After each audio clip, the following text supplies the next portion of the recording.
The mystery of Messiah. ஆண்டவராய் இயேசு கிறிஸ்து இந்த பிறப்பின் இந்த கிறிஸ்துமஸ் பண்டிகை நாட்களில இயேசு கிறிஸ்துனுடைய பிறப்பின் அநேக ரகசியங்கள் வேதத்தில் இருக்குது. ஒவ்வொரு நாளும் ஒரு ரகசியத்தை நாம் பார்க்க போகிறோம். மறுபடியுமாய் பணித்துறையின் வழியாய் உங்களை சந்திப்பதில் நான் மிகவும் ஆசீர்வாதமாய் இருக்கிறேன். அந்த ஆசீர்வாதம் உங்களுக்கும் பரிபூரணமாய் இருக்கட்டும். ஆதி ஆகமத்துல முதலாய் பிதாவானவர் இயேசு கிறிஸ்துவின் ஜனனத்தை குறித்து அவர் வெளிப்படுத்தி இருக்கிறார்.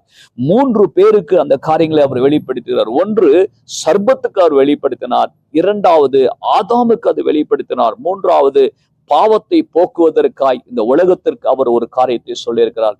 The mystery of Messiah, இரட்சகரை குறித்த காரியம்.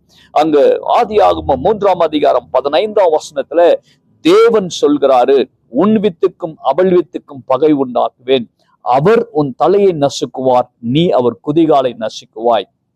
உன் வித்துக்கும் அவள் வித்துக்கும். அவள் என்று சொல்கிறது ஒரு கன்னியை குறிக்கிற ஒரு காரியம். உன் வித்து என்பது பிசாசனுடைய வித்துக்கும், இங்க அவள் வித்து என்று சொல்வது பிதாவினாலே உருவாக்கப்படுகிற வித்து.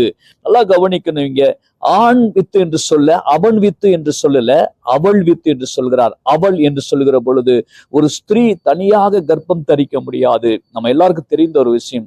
ஆனால் அவள் வித்து என்று சொல்கிற பொழுது அது கன்னியை குறிக்கிறது, வர்ஜின் பர்த்தை குறிக்கிறது. அவர் மூலம் அவர் உன் தலையை நசுக்குவார் என்று சொல்லி முதலாக பிசாசிடம் ஒரு சேலஞ்சை கர்த்தர் அங்கு வைக்கிறார். நீ யாரை, எந்த ஸ்திரீயை நீ ஏமாற்றினாயோ அதே ஸ்திரீயின் வழியாய் இந்த உலகத்திலே தேவன் மனிதனாய் பிறந்து உன் தலையை நசுக்குவார் என்று கர்த்தர் சொல்லியிருக்கிறார். அவன் தலையை நசுக்குவதுதான் இந்த கிறிஸ்துமஸ் பண்டிகை பெரிய ஒரு வெற்றியாய் இருக்கிறது. கிறிஸ்து இந்த உலகத்துல பிறந்திருக்கிறார். God bless you all.